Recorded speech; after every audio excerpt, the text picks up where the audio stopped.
You are listening to Podcast Stories.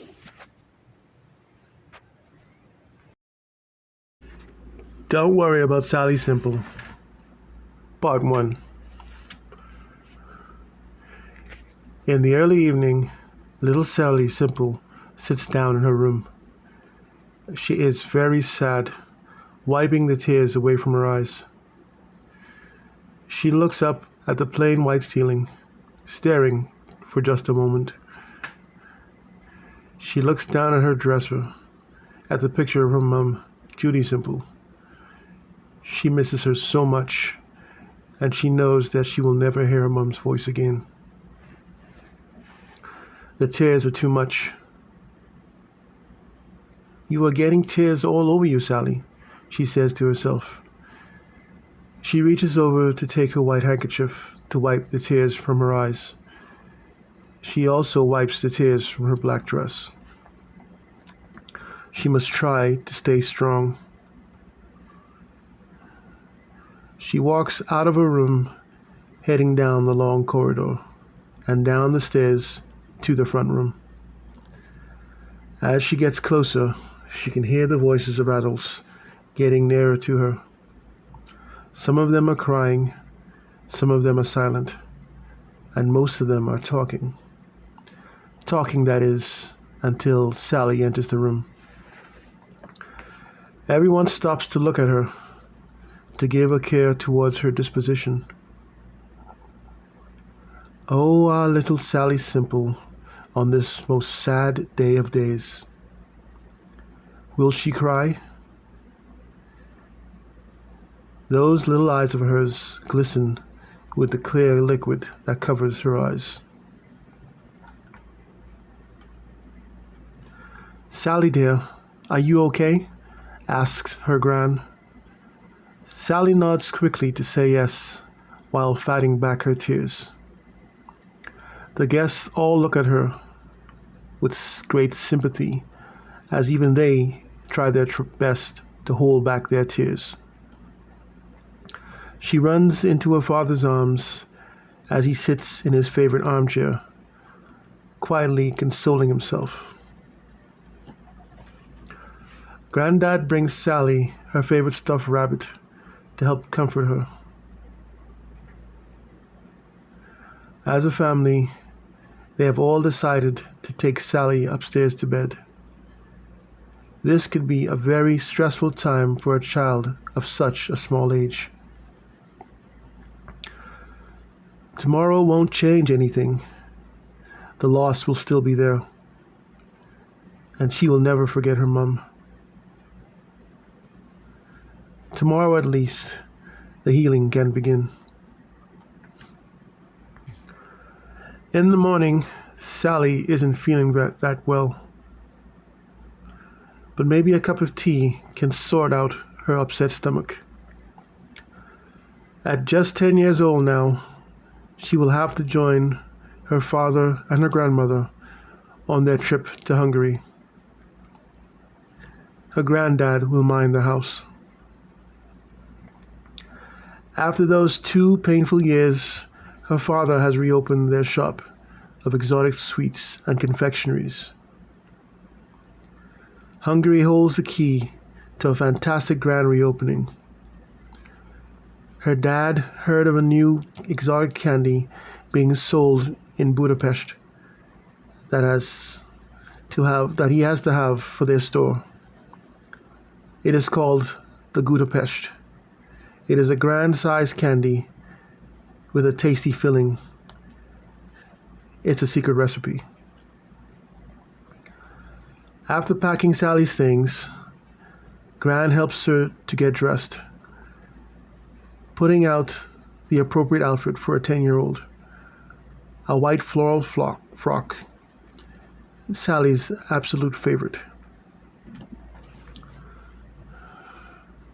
Gran puts her daughter's pendant around Sally's neck, reminding her to keep her mother close to her heart. The pendant is similar to the one around Gran's neck, set in a thin gold chain. Both pendants look like the fragments of a bigger pearl, so shiny and black. Before long, the family are off on their way to the airport. But for Sally, all she can think about is her home and the memories that it holds. Look at it, getting smaller as they drive away from it, shrinking into the distance. Homesickness fills her mind, but she seeks comfort in her mother's teddy bear. Gran worries that it is too soon for Sally to travel so far away from home. That's why grandmothers think the way they think. They tend to be ever caring, knowing what to say in every instance, and making the best biscuits in the world. Sally's gran comes complete with grandmother's glasses and dark black hair that is slowly beginning to turn gray. She is only said to be about 60 years old, and just then, a darkened figure, as dark as a shadow and as cold as ice, in broad daylight catches the corner of Gran's eye. She turns her gaze quickly to a tree along their route, only to see that figure walk inside of the tree. She knows what this means, and she knows what it is that she must do. She sends an urgent text message via her favorite messenger app to her husband, then clutching her phone very tightly as she continues to look around the area. Her confidence has slipped, but the situation will be put in hand. At the airport, they take in their first class booths on the plane, making themselves as comfortable as possible on their long upcoming flight. Granddad sends Gran a thumbs up emoji. However, this does very little to assure her that there will be no fight upon their return.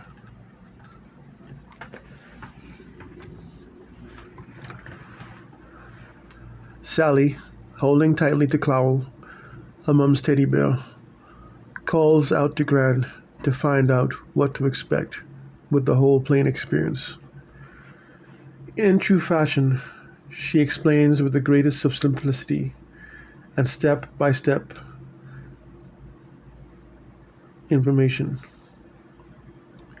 Her descriptive and storybook way puts a massive smile on Sally's face and a grin that allows her braces to peek through.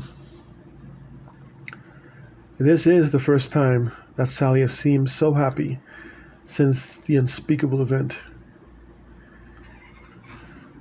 She has spent weeks on end in a ball, crying until all the tears had left her eyes.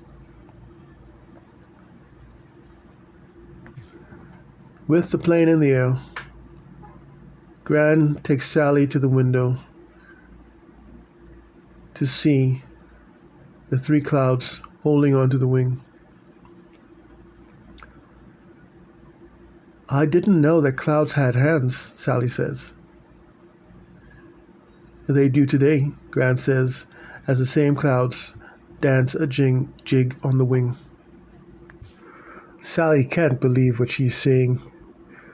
The flock of birds in the distance, and all the usual things so far now on the ground below. The mountains and the houses seem so small now, and no matter how hard she tries, she cannot see the people below. What a fantastic experience for Sally Simple, and what a now magical world she lives in. She thinks about how much time she's wasting at school, and how she would rather spend time exploring the world, like she is now. However, Gran reminds her how important school is to her, just as everything else is. At first, Sally isn't sure if she said out loud what she was thinking, but convinces herself that it isn't possible. In Budapest now, they check into the five-star hotel, a grand hotel famous for its celebrity customers. Their invitation for the President's Gala is already waiting for them. Sally and Gran share their own suite, while her dad has his own connected suite. With no time to rest, they have to make their way to the baker who makes the delicious sweets that they have come to buy for their store. Gran takes a call from Granddad, who confirms her suspicions, the return of an old foe that was last pushed into the void. His genetic traces have been detected around Sally's home. They must now remain on guard. One short taxi ride into the center of town, they came across the Budapest Bakery, a large building with a 5-foot-tall statue of candies, gummy bears, and gingerbread men standing out front. Inside, Sally finds herself walking through the gingerbread village. A chubby little boy around her age bites off a piece of gingerbread bench, while Dad and Gran sample what they have been searching for. The Kinderzucker Chocolate, so rare and so delicious that it must be part of the inventory. And of course, the exquisite Budapest sweets. Now that it has been finalized, they must prepare to attend the President's party being held at his official residence. At 8:25 p.m., the party is at full swing, with people from high society and Hollywood actors and actresses wearing their best outfits. They are all having a very good time. Dad and Gran are amongst the crowd, getting to know them all. Sally sits by herself at a table by the kitchen door, watching the waitstaff go through the swinging doors wearing fake smiles. A hissing sound reaches her ears, grasping her complete attention, calling her name over and over again. It sounds like her mother calling to her, calling for help.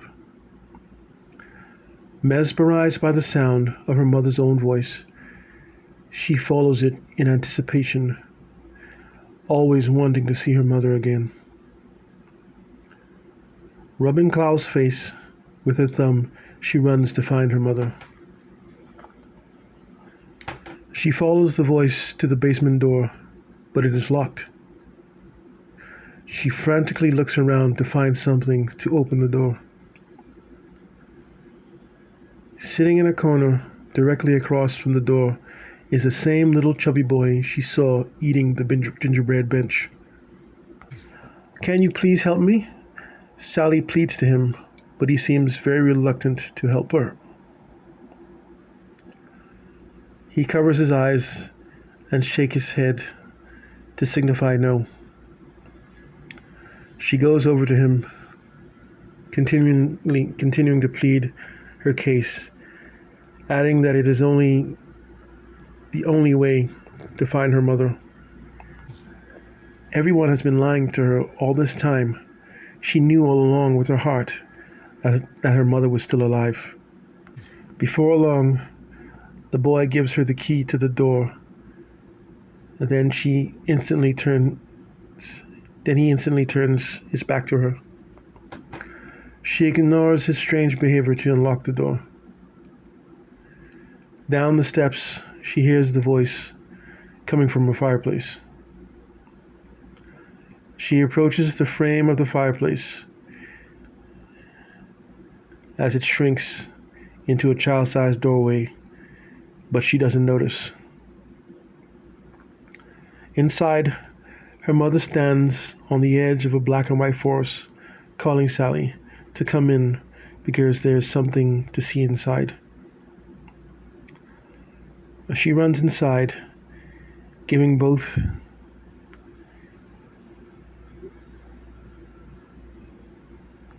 a reason to smile and a very warm embrace. Sally asks, why did her mother go away and leave her behind? They made me, her mother answers, as she takes Sally to a river that looks like orange fruit drink with an upside-down umbrella that floats like a boat. Where are we going? Asks Sally. We are going close by, just over to that hill in the middle of the river with the big candy cane on top, her mother replies. As they sail up the river, some strange sights can be seen on its banks. Trees with licorice tops, stones made of sugary gumdrops, gummy bears having a picnic, sitting on fancy fruit roll picnic blankets. What a fantastic place this is. A world with jammy dodger mushrooms and every sweet that Sally loves. Why would she want to be anywhere else? At the hill, her mother jumps onto the shore to pull the boat in. As she helps Sally out of the boat, the pendant catches her eye. What a lovely pendant it is that you're wearing. Can I see it, please? Don't you remember? Sally asks. It was a gift from you. Yes, I know, replies her mother, but I would still like to see it. The faint sound of barking can be heard, coming closer and closer. Do you hear that, Sally? That is the sound of why I'm here. Your grandmother doesn't love you and she hates me. I ran away here to be safe from her. Sally struggles to figure out what is being said. How could all this be true? It makes no sense to her. At this very moment of inner turmoil, the most horrific beasts run out of the forest, headlong into the river. They run like dogs, but swim like humans. A ravenous beast, black like pitch dark night, with mouths of razor-sharp teeth. Hundreds of them fight with each other as they swim over to the hill. Hurry now, young Sally, I can save you. Just give me the pendant. They won't take you from me this time, her mother cries. Sally complies, running behind her mother for safety, hoping that the void hounds are stopped, but nothing happens. Her mother's tears have now turned to laughter as the hounds continue to charge. Oh, how long I have waited for this moment. She looks down at Sally with an evil grin as the hounds near the shore.